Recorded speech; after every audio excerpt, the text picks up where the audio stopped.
Hey everybody, good evening around the world, day around the world, wherever it is, morning, ridiculous morning for people in Germany. This is the pre-show, the hosted live stream for the People's Summit, which starts tonight at 7 p.m. Central in Chicago. And we start with a welcome by Jim Hightower, and that's what we're waiting for. They've done this beautiful job with the live stream page. So just so you know, those of you that are showing up here, hi everybody, we'll get to saying hi to the audience in a second. Just so you know, the People's Summit is providing a beautiful live stream page. We're looking at it right here. It's pplsummit.org.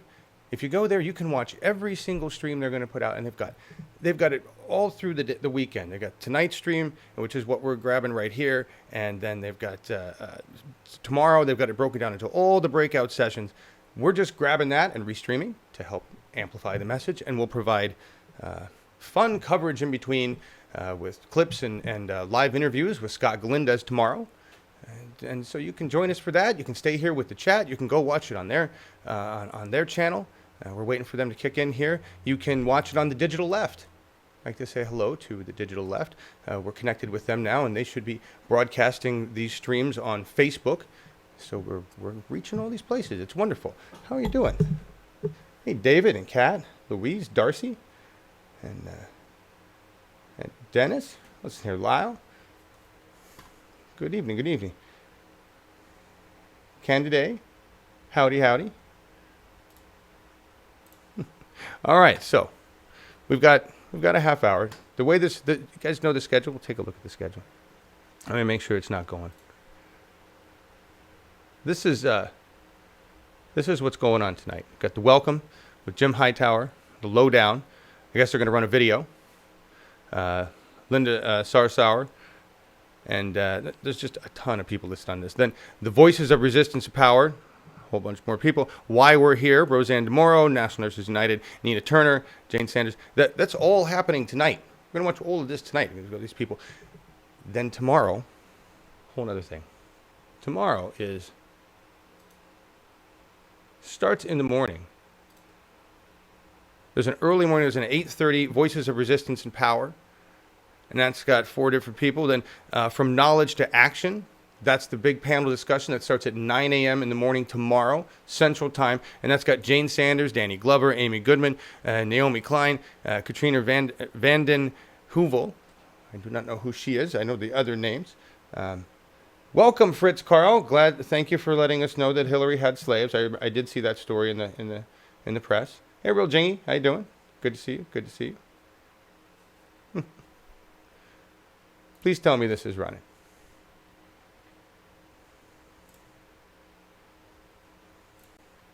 All right. So how are you guys doing this evening? How are you guys doing? Next, Saturday night, of course, is the big evening with Bernie Sanders, right? So that'll be exciting. We will have Bernie Sanders going. And that is at 7 p.m. tomorrow, Central. And then Sunday morning, very early in the morning, 8:30 a.m. Central Time, we will have Nina Turner telling us to wake up for justice.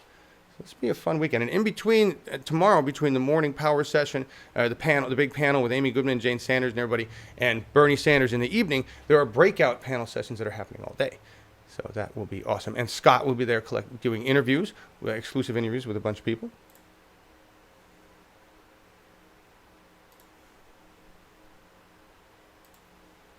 And we'll be right back in 1 second.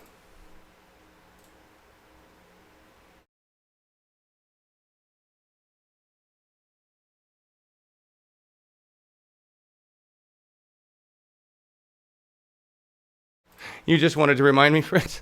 Thank you so much. Thank you so much. Appreciate that. Wow. Hey, Jonathan Dangle. How you doing? Kat, how are you? Good to see you. Good to see you. What are we looking at here? Analytics. There's 33 of you right here now. We did the People's Summit last year, and it was really awesome. Just a lot of wonderful speakers. RoseAnn DeMoro, National Nurses United, worked together with People for Bernie Sanders and Our Revolution and a whole bunch of other organizations to put this together both years. I want to show you. Let me show you something here. This is here. We'll play this really quick. That's Jane Sanders welcoming everybody earlier today. But I want to show you this. This is Scott Galindez was showing me this earlier. This is, not that. Here, where'd it go? Here. This is the National Nurses United main Vimeo page. See this? And they've just got a ton of videos. And what they're going to be doing the whole weekend, everybody, is they're going to be creating clips from what's going on this weekend, and they will be dropping them on this Vimeo page. All of these links that I'm talking about, they're in the description of this event. So you go to this. You should be able to go to this link right here and or look for the National Nurses United on Vimeo, and they will be creating clips as fast as they can. They've got a team of editors there all weekend, and as soon as something great happens, they'll chop it up into a clip and they'll push it out there, and they'll be here, and you guys can watch them anytime you want. I thought that was pretty amazing that they did that.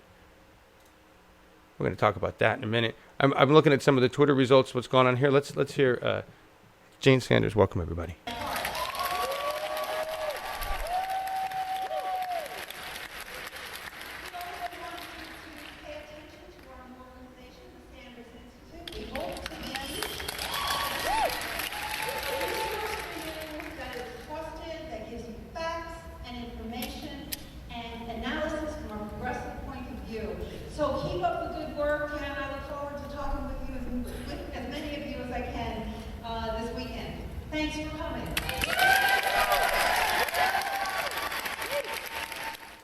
Awesome. Jane Sanders, everybody. Looking forward to hearing more from her this weekend. Where are you guys? What are you guys doing right now? Where are you watching this? You at home? You at work? Driving down the road? I hope not. Listening, maybe? Listening? Where are you? Tell me where you are in the world. Let me know. Let's see. This I talked about this earlier today on the Awake with John and Marcus. We're talking about what Bernie Sanders says is going to happen this weekend, what this is about.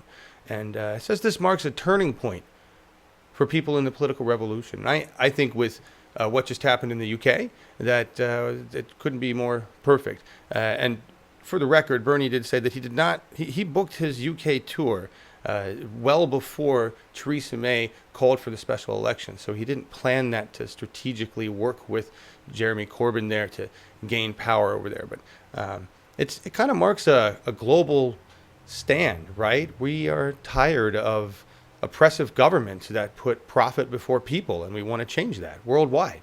And we want to put planet and people before everything else, right? So Bernie says that this weekend we're going to hear this is a turning point, and what I'm starting to see as I'm connecting with groups like the Digital Left, and we're working locally with different people. My Democratic Party of Lynn County wants to begin utilizing this system here and the other tools of the revolution, Slack and all of the social media platforms that we're using to communicate, to build a better party, and to train candidates. And there are organizations that are working to create the resources that candidates need to run, right? Funding sources, websites, social media spaces, people to work all these places, creating the articles and press, and I'm part of that crew. And you guys have been with me for the last 2 years as we see this stuff happening, right? It's the engine of the revolution of the new People's Party is forming. It's unifying. It's just doing it on the web. It's a 21st century unification. It's amazing. It's incredible. Where are you guys from? We got Germany, right? You're on the 3rd floor, first room, sitting on my bed, eating a tasty sandwich. That's wonderful. Good for you. Hey, Melissa H., how you doing? Naomi Scott, how are you? Naomi, you guys need to send me an address if you want seeds. I need an address for you, please. And I'm totally behind on sending all that stuff. I am just this whole thing with the People Summit in the weekend, and we got strawberries. Remember last year we bought this little orchard, and so we got all this stuff that actually needs to be harvested right now. And I'm not doing a lot of harvesting. Got to get out there, schlepping on that. That's falling behind on taking care of collecting free food from nature. Kind of dumb. Anyway. Hope Bernie says he will be drafted this weekend. You know, why? Why? What's the People's Party got? I got a Democratic Party that's a ghost ship that's ready to be filled with people like me and you. Bernie's just waiting for us to do that, to put the structure to it. So, and if we for some reason had the structure built and everything in place with the people behind it and the engine like I see forming for the Democratic Party locally, if we had all of that built for the draft Bernie People's Party, then he'd probably go into it. Why would he walk into a party with even less resources and even less capability than the one he's trying to reform right now? Let's go with logic. Let's go with logic there. Not that I want to really go down the road and debate on that, but you know. Hey, Virginia, Louise, Laura Livengood, thank you for joining us in chat. You gonna come? You gonna join us in the hangout? You gonna come in, say hi? That'd be nice. You're probably still working, aren't you? You're lurking. That's what you're doing. That's what you're doing. Virginia, you have 20 tomato plants. Good. We're not talking code tomato plants, are we? No. It's good. Build a bunkhouse and you won't come up and help you out. Okay, there are gleaners here locally, and I love the gleaner service. What they do, it's fantastic. It's a bunch of volunteers, and what they do is they come harvest the fruit because there's all around this area. And my understanding is rural farmers have this problem a lot. Is there's just so much bounty, and they can't get it all, and so a lot of it just goes to waste. So gleaners come through, and last year we had gleaners here, and they took away 1,800 pounds of fresh fruit. That's of all of the fruit that we said you could take. We kept certain trees and stuff and to ourselves and said you'd have the rest. That's 1,800 pounds of fresh fruit that they took to feed themselves and other people. Because they get to keep some of it, and the rest goes into the Lynn Benton food storage for people who need it. You know, and that's brilliant. Why not? I learned more from the gleaners, showing me and telling me what was going on about the plants and everything than anybody else. They know what they're talking about because they do this all the time. And it's pretty amazing. That's community food. It's the way it should be. You know? Everyone needs to have their eyes on the 2018 election. Absolutely, Jeanette. We're working on it right now. Michael Stapleton, I'm not a member of any organized political party. I am a Democrat. That could be, we're organizing it though. What's neat about it is I see it not being organized around the party per se, but the people and the issues. We're done. I don't give a crap what it's called in the end of the day. What I care about is what we're accomplishing within that entity and the power that we wield, that we have within the government. That's what it's about. Taking those seats, taking that power. Give me a second here, make sure this thing hasn't started on me. They do that sometimes.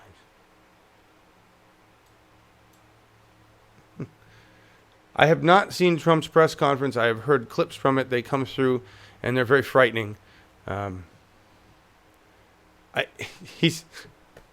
didn't say what he said. I said, and I have the tapes to prove it. Man. Oh, Melissa, you remember the video I did with the woman from the Gleaners? Yeah, I did. I did a video. I forgot about that. Yeah, that seems like it was so long ago. That's the first major goal, 2018 election. Second major goal, encourage Bernie to run for president in 2020. Yeah, I'd rather see him be special counsel to whatever president we elect and give him the freedom to do other things. He would be better as a diplomat abroad than somebody at home, because he could come home when we need him to bring down the Bernie hammer, but I don't think he needs to be locked in the Oval or locked behind that kind of, you know what I mean? I don't think he'd want. We need somebody else in there, somebody that can last on for 8 years. And I'm not saying Bernie couldn't hang on for 8 years, but why would he want to? I mean, really, give the guy a break. He's been double facepalm for the last 30 years, waiting for us to wake up. Doesn't he get a chance to have a vacation with Jane? You know. And we want somebody that can do 8. We don't want 4. So think about that. Who could we put in there? And if anybody says Liz Warren, bah, she's shown her corporate horns. She's done. Tulsi Gabbard, although a lot of people are complaining about her and back and forth, and that Scott always says that she's more of a war hawk than we understand. So I don't know. It is at 7, Jim. This is just me in the pre-show. This is nothing special, right? This is the opening act. And then we get Jim Hightower, some real entertainment. He's going to come out and do real stuff. I think progressives will only win Bernie as POTUS at least 4 years. I don't know. I don't need him. I don't need him to be my president. I need him to, he's done what I needed him to do. I just need him to keep doing it as long as he wants. But he's got America awake. We get the message. I've had it pounded into my head for 2 years. It's about the issues, and we got to do it ourselves. Thank you, Bernie. I'm awake. We can take it from here. We're supposed to take it from here. That's what he's been trying to say. Take it from here. Please, take the wheel. Right? Springfield Progressive says Bernie will never be a president. Right? Wesley Scott, no corporate Dems. I agree. Doesn't mean we can't work with the ones that exist till we can get rid of them. Or force them to get off the corporate payroll. You know, come clean or be gone. That's really the message. Give them a chance. You know, we talked about this, Radovakian, and how once they get put on that money wheel, they're really, it gets dehumanizing. It just destroys them. They become soulless. And just, no, I make my money. Let me stay here and make my money. I'll say my establishment things and make my money and pretend I'm doing good for the people. Where do I go? Dial for dollars, right? We got to get them off that. It's an addiction. We have to do an intervention. Maybe we can save them. Maybe we can't. And if we can't save them, we vote them out. That's all. You know, all good employers try to help their employees if they're failing at their jobs. And if it has something to do with an addiction or a health problem, right? That's supposed to do that. Let's do that with ours. I don't think a lot of the employees we have in federal level right now are interested in getting help. What are we going to do? Some might be beyond help. Okay. Just as president, he can wake up the rest of the country. We're talking about 39 state and territorial governorships and numerous other state and electoral elections will also be contested. Oh, I know. Louise, I like that. Our next president can create a Department of Peace and appoint Bernie to head it. There you go. Get rid of the War Department. Have a Department of Peace and a Conflict Department with a Resolution Department after we go through the Discussion Department. How about that? Because, you know, our government's going to have all these damn things. We can get rid of all of the warmongering departments and replace them with thinking, brains, empathy, love, sympathy departments, right? No knuckle dragging. I want that hanging on the wall. No knuckle draggers on the wall in the Oval eventually, someday. The day they let me redecorate. With shirts like this. Love this shirt. Thank you, Dennis. I don't care about Bernie's age. No one talks about about Biden's age. Yeah, it's not about Bernie's age. It's about being nice to Bernie and where he's more effective. That's you know, yeah, we can have that debate. It is what it is. It is what it is. Let's see. Trying again just to see if they got it running. Not yet. Where are we at for time? Look, I've already talked and blabbed for almost all the time. We got 9 minutes left. Isn't that wonderful? 9 minutes. Thank you for being here for the whole time while we wait for this to start. It says Bernie is in the game with Jane until the bittersweet end. I agree, Jeanette. I agree. Hey, everybody. 51. Nice to have you here. Nice to have you here. I'm excited about this. Scott is probably not going to do any live video tonight. He's going to do this tomorrow. Tomorrow we'll have a better opportunity because after the big event, or maybe before the big event, he'll get to run around and catch some people after breakfast or during breakfast. He's always sneaky about that when they go there, right? And from what I understand, the Real News and TYT, in particular Jimmy Dore, they have some big areas. And they've taken up some big space. You know, the big indies got to get out there. And that's fine. We got to get them their space. I'm hoping Scott he's got a little corner. Maybe he can find a place. We've got the solo. But they provided us with so much good, all these good live streams. You know, even if he ends up capturing it canned and putting it up for us later, we can watch it another time together. You know, so I really thank Scott for being there. And I want to thank Reader Supported News for sending Scott there. Right? And we've got links to help support them. We need to support our independent media partners, the Digital Left, and Reader-Supported News, LiveView Solo, or LiveView. We want to say thank you for letting us continue to use the LiveView. Really appreciate that. Yeah. And Our Revolution, because they helped put all this together. National Nurses United, RoseAnn DeMoro, thank you so much for all the work that you do. I know I say this all the time when we talk about you, but my mom was a nurse, and if it wasn't for her nursing abilities and skills, she probably would have died from cancer years before she did. And nurses are badasses, and I really appreciate all that you do. One thing that I have heard from many nurses that they will never admit is that what you watch on TV, what you see doctors doing, is not what they do. The nurses do the real work. No offense, doctors, but the nurses do the bulk of the real work going on in there, and the doctors get all the credit. Just saying, just saying. Anyway, what are we talking about? Melissa H., this is weird, but I just saw that there's a Cosby Show marathon on TV. Who in the... That's interesting. That's, wonder how that's going to do. That's a weird sideline. Checking it again. You know they're going to start early on me. Not yet. Really nice setup, though, what they did here. Tulsi or Nina, I support, are much younger, Melissa. Springfield, do you support either one of those for office? Okay. Me too. I would... Tulsi, Nina, you bet. Nina would be great. She wouldn't take any shit. She'd be great. Not that Tulsi would either, I'm just saying. That would be awesome. Oh, yeah, and welcome to Slack. Those of you who have joined Slack, thank you for doing that.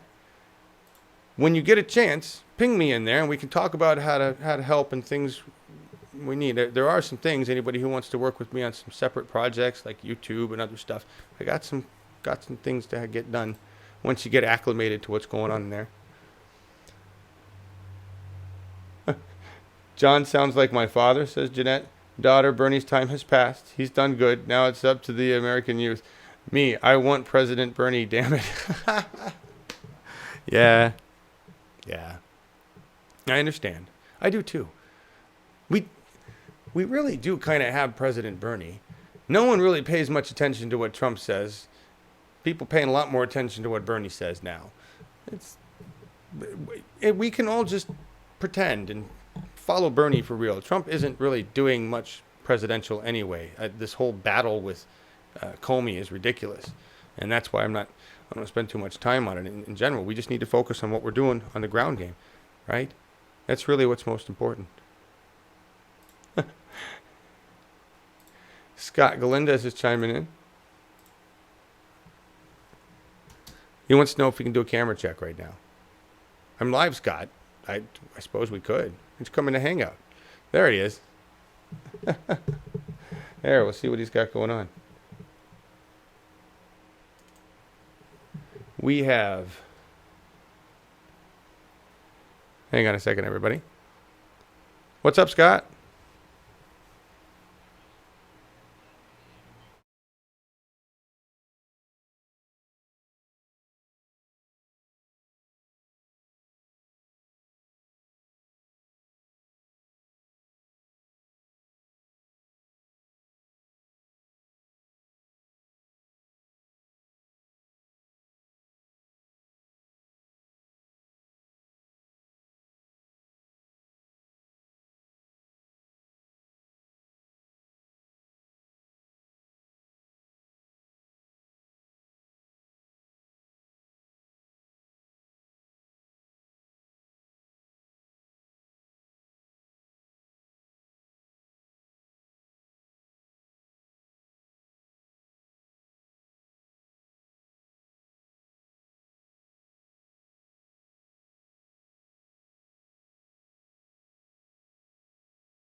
All right, everybody. Sorry for that delay. I'm chatting with Scott right now. He's actually in the hangout with me, but the cell service out there, as you can imagine, is pretty bad.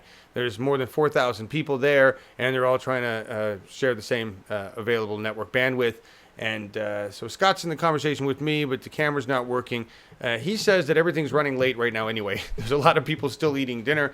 They're not going to make it from dinner to the room where they're having the first thing. So we're probably not looking at a 7 o'clock start. So I just wanted to let everybody know that it's more than likely going to be delayed a little bit. And so we're just going to hang out here, see what happens. Scott is trying to get this. We're trying to get the solo working, but the bandwidth, there's obvious bandwidth issues. The solo is a bonded unit, bonds two cell signals together. But if it's limited as it is, that may not even be enough. So if you just give me a minute here, I'm gonna run an overlay of just tweets going on. And then cut audio for a second while I talk with Scott and try to get some of these technical issues worked out. Thank you for being here with us. And remember, you can always go to the direct source. It's in the description of this YouTube video, the People's Summit. It's pplsummit.org. Then go to their live stream page, and you can watch all of the content that we're watching here, except for the exclusive content from Scott. Be right back, everybody.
Hey everybody, just a real quick update. We're waiting for it to start right now. Scott's working on some technical issues on his end. That has nothing to do with the live event here. It looks like they just started kicking in the stream. I've got nothing coming in right now. They're going to be a little late because I know the dinner was running a little late. Everybody was late getting up from it, and they've got to walk or get from the dinner area to the main event area. I was just talking to Scott Galindez about that. Hey, Tony Schuster, I see you said you're there, about to take a seat. That's fantastic. And thank you to everybody earlier who told me where you were around the world. I didn't get a chance to look at all the answers, but I like that. I like knowing where you are. We're all a family here. One big global family. Trying to save ourselves from our own ignorance. Occupad, how you doing? Where's Jim Hightower? I get his lowdown too, you know. I get the lowdown too. He should be coming up soon here. We're still waiting for it to start. Like I said, there's been a delay in the start of the program. And as soon as it is going, we will cut right to it. You guys get to hear me talk enough during the week. We have people from Texas too. Excellent. Texas, mister. That's fantastic. You shouldn't be able to hear Scott talking.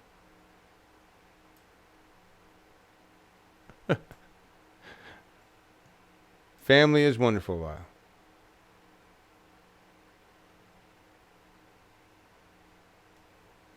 Team Bernie Media. How do you hear Scott talking? He's not even saying anything. Again, we're just waiting for this to start, everybody. I just want to let you know. I'm running these right now because I'm trying to work out technical issues with our solo unit. Upstream there is not all that great because there's a lot of people there, and they're probably all on their phones. Oh. Nice, Melissa.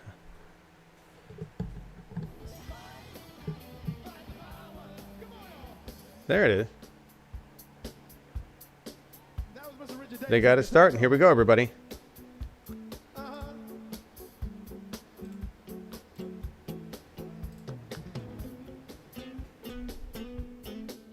Y'all might as well go ahead and party with us tonight. Come on.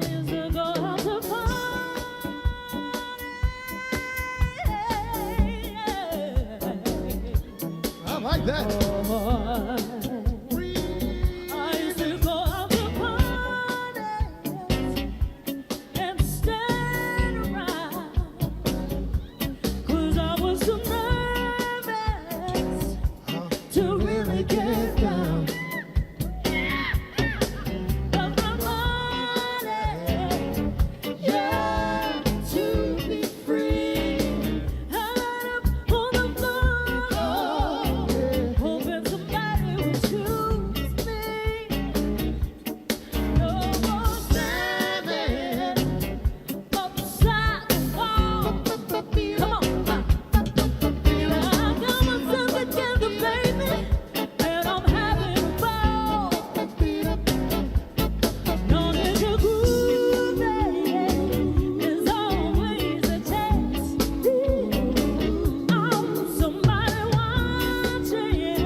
Thank you so much. Separate doors, y'all. Thank you so much. Michael Scotty Scott. Yeah, we love you all. And Mr. Devin Thompson, ladies and gentlemen. No doubt. Play on, play it.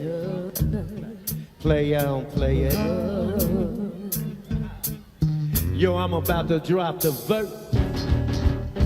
It's going down, fade to Black Street. The homies got RB collab creation. Bump like acne, no doubt. I put it down, never slouch. As long as my credit can vouch, a dog couldn't catch me straight up. Tell me who can stop a Scott making move. Attracting honeys like a magnet. Giving them eargasms with my mellow accent. Still moving this flavor with my homies, the Chicago Cats. The original rum shaker. Sure to get down, good Lord. Baby got me humming all the time. Strictly bitch, we don't play around. Cover much ground, got game by the round. Getting paid is a forte, each and every day. True play away, I can't get out of my mind. Wow. I think about them girls all the time. Wow, wow. East side to the west side, pushing fat rides, it's no surprise. She got clicks in the stash, stacking up the cash. Fast when I come to the gas, y'all. Not for me, average. It's on when she got the habit. Baby, you're a perfect 10. I wanna get in, can I get down so I can win? I like the way you work it. No diggity. You gotta bag it up. I like the way you work it. No diggity. You gotta bag it up, y'all. I like the way you work it, baby. No diggity. You gotta bag it up. I like the way you work it, yeah.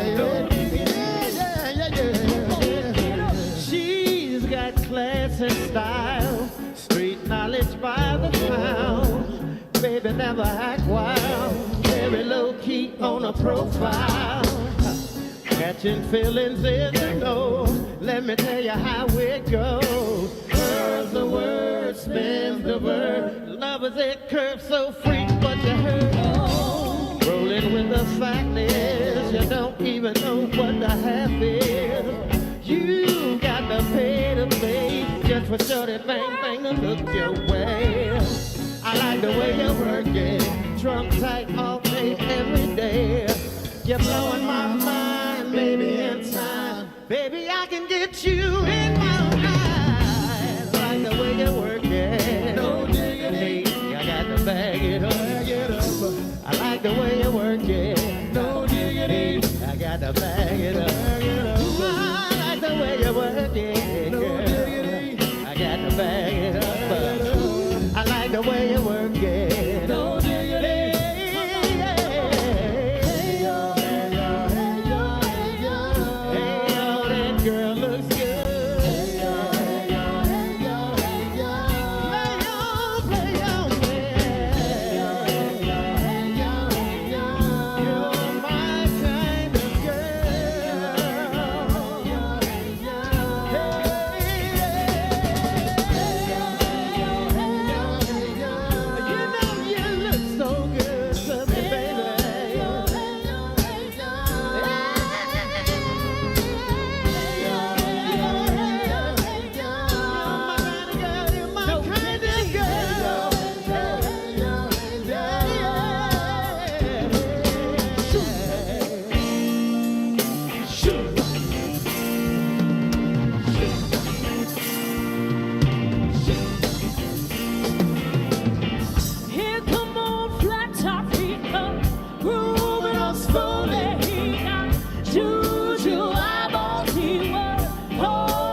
It's a party out there, y'all.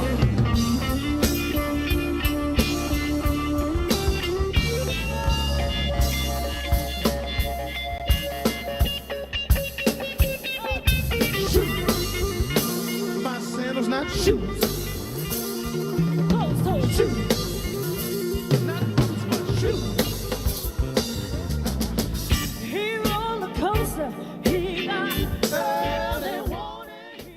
Just a reminder to everybody that you're welcome to go watch any stream you want here. We're just waiting for this thing to start. We knew they were going to take some time to have to get people into the room, and apparently TYT's got a nice live stream going to this. That's great. If you can catch their footage, we're still trying to get the solo to work, but from what I can see, there's just not enough bandwidth available to push.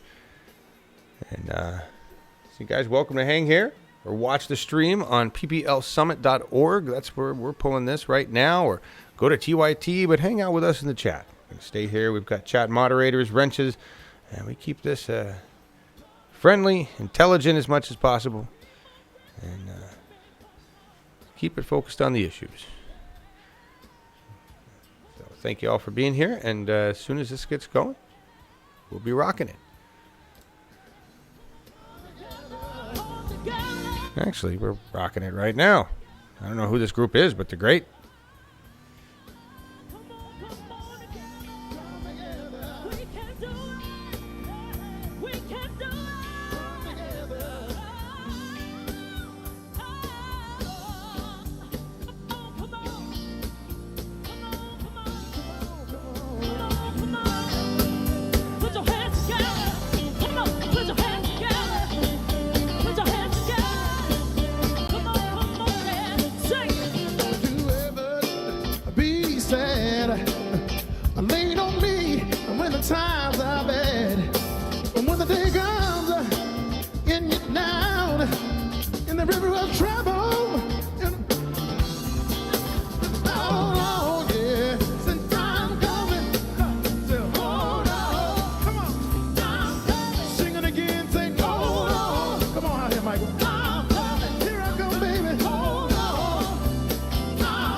Y'all make me feel like we're in a nightclub somewhere. I don't.